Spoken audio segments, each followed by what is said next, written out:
whole issue of purported consent, let's just understand that our criminal code can render it void.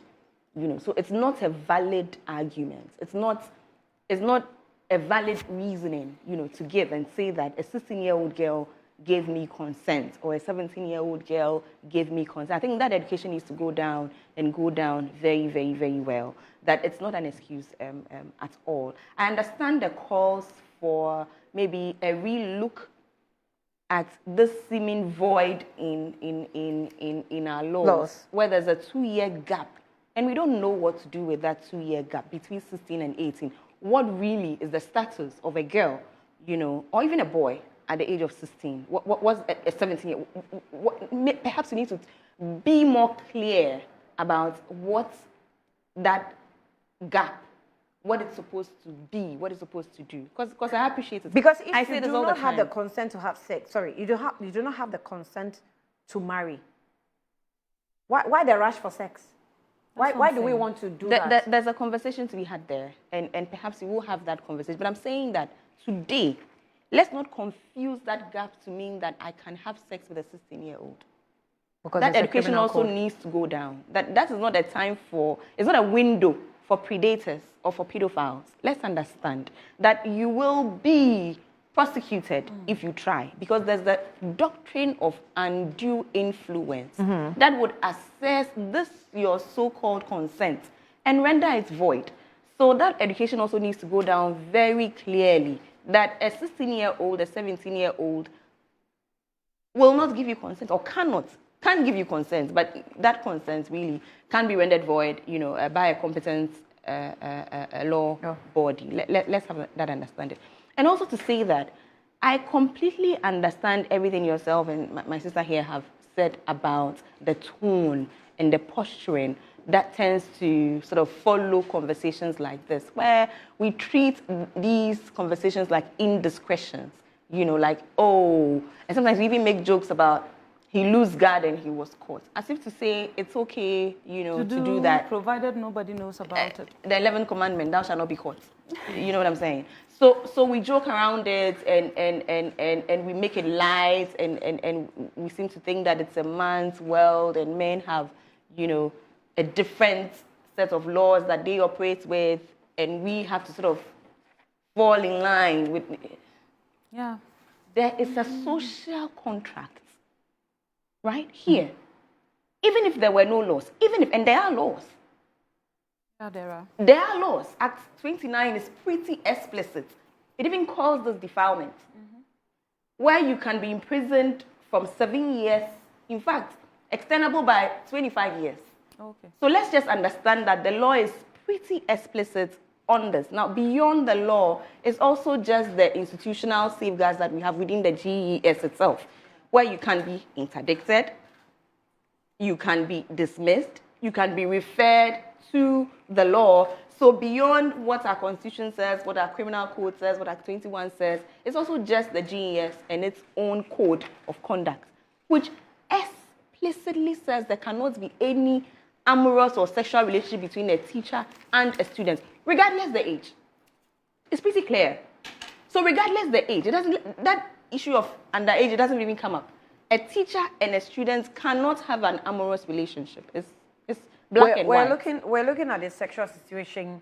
Sometimes some of the men even come on this my platform and they laugh over it, and it gets very disturbing. And I dare say that most of you who have come and commented on this matter, you have done us a lot of bad than good. No, it's ignorance. It's ignorance of the law. So easy. If we knew better, I'm sure we probably would have had sex at age 45. I mean, and because 45. Sex is not as ordinary. Yes. No, but I'm not done. I was going to say that.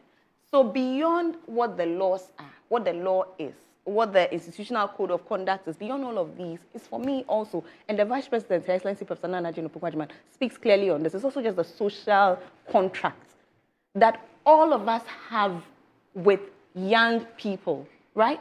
We are fostering a new generation that is building a society that wants to develop. Now, do we do this by scarring our kids before they are of age? We always say that education is a preparatory stage in our lives. But I've just recently heard somebody say that, no, it's not preparatory. It's life, right? It's life for our young people. It's life. This is somebody's life. So, I mean, we and all of us are involved. It's not just the teachers. It's all of us. All of us have a responsibility to young people. All of us have a responsibility to young girls. All of us have a responsibility to the next generation.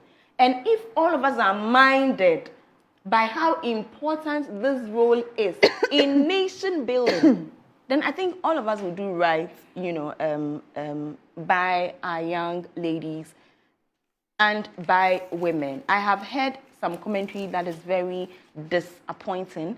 I've heard comments that have left me, just sad. It's 2025. Ignorance is no longer an excuse. If you don't know what the law is, and you don't know what your code of conduct is as a professional, at least bear in mind the social contract that you have, with anybody that is in your care. Students are in the care of educators. They've literally been given to you to care for, to take care of, and the only relationship that should exist between a teacher and the student is one of empowerment, where you are empowering the young girl, where because of you, that young girl is feeling inspired. You're like a role model, an example of integrity, of who an adult should be. It shouldn't be a predatory relationship where you are grooming that child to give you a purported consent that is void. Let's use appropriate words. So I think that, I'm happy that when we were in the Gender Ministry's office, she said that, efforts were underway. Swift efforts, of course, are underway to make sure that this one, because this is the latest one, is dealt with.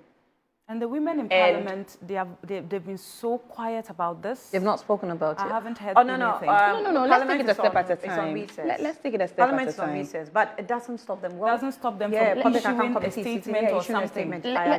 So you see, let me just say this personally, and I found myself laughing in the room because I was the only person that started, cheering, and then I realized that, oh wait, I'm the only one that's clapping for this.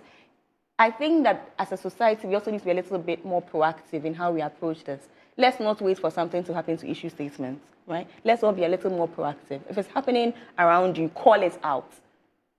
If there's a way you can give support, give support. Let's empower our young ladies like how Tabitha's dad empowered her. And that empowerment starts from the appreciation of knowing that I am loved. When she was speaking, I was just like, oh my goodness, I hope every parent is listening to Tabitha right now. It's the knowledge that I have a father and a mother in the house who love me.